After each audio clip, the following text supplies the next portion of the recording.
Programi i koalicionit Aleanca për Shqipërinë Madhështore i Partisë Demokratike është një program që është gjithë përfshirës. Çfarë bëri Rama me politikat e tij? E vuri shtetin, i vuri të gjitha resurset, të gjitha pasuritë e shtetit në funksion të një grupi njerëzish dhe të njerëzve të lidhur me të atë që ne i quajmë oligarkët apo sekti Rama. E ka larguar totalisht vëmendjen nga individi, nga qytetari. Dhe pikërisht këtë gjë bën programi ynë. Vendos në qendër të tij qytetarin, fermerin, biznesin e vogël, biznesin e mesëm, vendos familjet tona, vendos ato politika sociale që janë neglizhuar në këto 12 vite dhe kanë bërë atë disproporcion të thellë që është në Shqipëri. Në Shqipëri janë 20% e familjeve që jetojnë nën kufiri minimal të varfërisë. Janë 1.100.000 shqiptar të larguar. Emigracion ka pasur dhe do ketë. Kjo 1.100.000 është hemorragji. Prandaj dhe ne kemi vënë pjesë të programit, një program të 100 ditëve, që ne e quajmë paketa e dhimbësurisë, në cilën konfirmohet që do vendoset minimumi jetik 200 euro.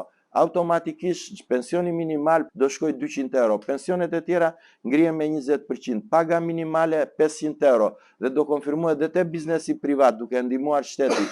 Paga mesatare do shkojë 1.200 euro. Në rast se ne në 100 ditë e para nuk do t'i realizojmë këto propozime bazë, atëherë të largohemi nga pushteti. Duhet të ketë demokraci për zhvillimin e vendit. Demokracia qëndron mbi parimin e shenjtë se zëri i njerëzve ka rëndësi. Nuk ka vend për pengesa. Ose i përmbahesh këtij parimi ose jo. Duhet dhe nevojitet ai kujdesi për përmirësimet në infrastrukturë, furnizim me ujë, rrugë apo energji elektrike dhe çdo gjë, ne do jemi të gjithë deputetët, zonja Monika, ne të tjerët do punojmë si shërbestar të mirë, shërbestar të popullit. Unë ju garantoj që legalizimet tuaja madje do kujdesen vetë që t'jem brenda 100 ditëve të para.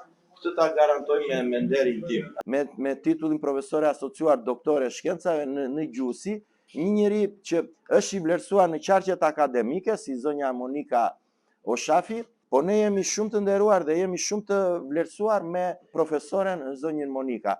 Shqipëria dihet që është në ditët e saj më të vështira, që është detyra e të gjithëve ne që të jemi promotor të kësaj lëvizjeje kaq të madhe për të sjellë atë që është fitoria e Aleancës për Shqipërinë Madhështore.